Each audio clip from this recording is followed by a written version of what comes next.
Hello guys, in this tutorial you will learn how you can indent in messages and emails you send on Canary Mail. So let us guide you through it. So open up the email you would like to send. So you can compose a new one by clicking into this button here at the top in Canary Mail, or let me go with that email here. So what you want to do is click into the text field here, type in your text 1, 2, 3, and then highlight the text just like that.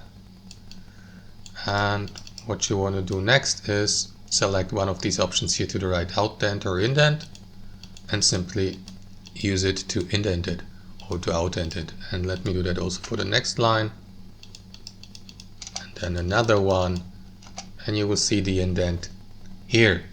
That's it guys, that's how it works. Thanks for watching, and I'll see you next time.